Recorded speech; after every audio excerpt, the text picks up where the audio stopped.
Now this documentary is a good example of why I didn't want to stick with it. You see everything that they go through.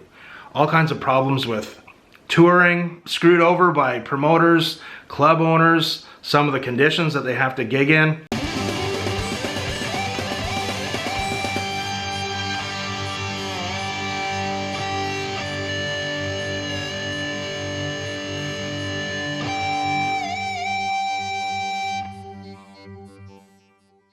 Friends, Brian here for Yes You Can Play Guitar. I'm going to do a little bit of a different video today.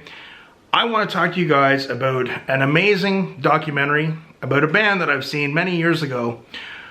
A friend of mine, his band, just opened up for this band the other night.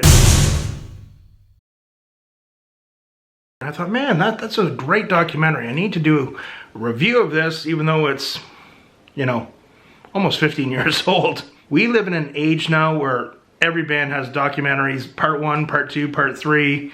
You can go on Amazon Prime, you can look up, they have tons of different documentaries on bands. Back in 2008, a documentary came out about a band called Anvil. Now, who are Anvil? Anvil are a hard rock heavy metal band that had their start in Toronto, so they're fellow Canadians. Back in the late 70s, they had a little bit of initial success in the early 80s.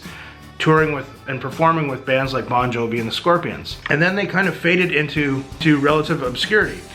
To be completely honest, as I am with my videos, I remember Anvil back in the day, in the mid-late 80s. You know, you'd hear some of their songs. Metal on Metal is probably their most well-known song. You go, okay, cool. But I never really got into the band, but I always knew that they were a pretty good band and good musicians. This documentary really was an amazing documentary. I guess the director of the documentary, when he was a kid in the early 80s, Sasha Gervasi, I think is his name, he was a roadie for Anvil, and then he went on to do some things and became a very successful film director. I think he has a child with one of the Spice Girls or something.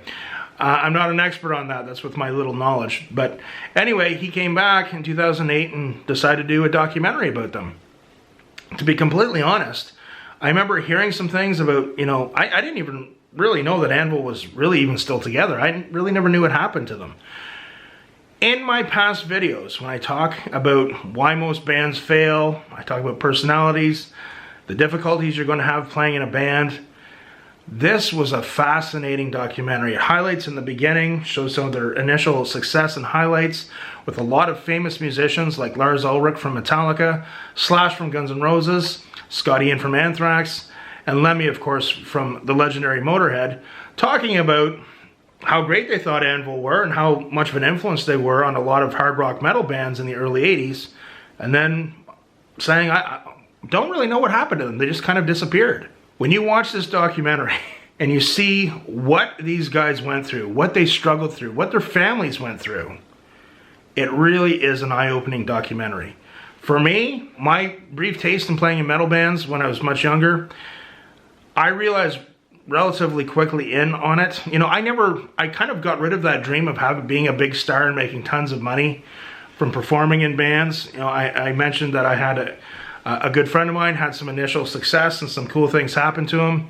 But it really, when you hear about what he went through, how much he got paid, we think all these things, and they're not necessarily true. When you watch this documentary, it's just fascinating to see what they go through, the hardships, the trials and errors.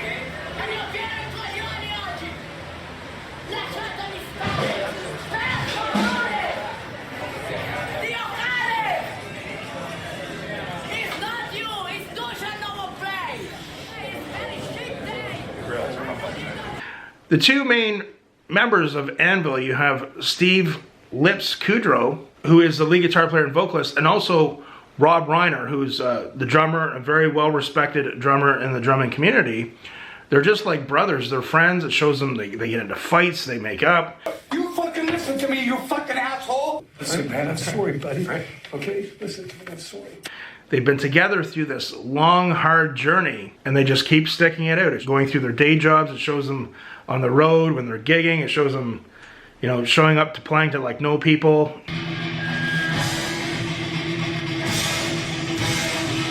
getting screwed over by the club owners, not getting paid.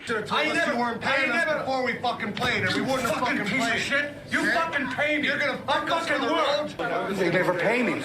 99.9% of bands never get paid. It really is fascinating. I think it's also an education for a lot of people wanting to get into the music business who have all these preconceived notions and they think all these different things. And you're like, wow. Like, you keep watching and thinking, I don't know if these guys are crazy to keep going at this dream of theirs that doesn't seem to be coming true for them anymore. And it's putting themselves and their families through a lot of hardships and trying times. Or you have this admiration for them saying, man, like these two guys really stuck together. And in the end, you know, the documentary helped their careers and they moved on to another level. So I wanted to tell you guys, I really recommend, and this video is a little late coming, Anvil, the story of Anvil. Remember friends, practice hard, but practice smart. And we'll see you soon.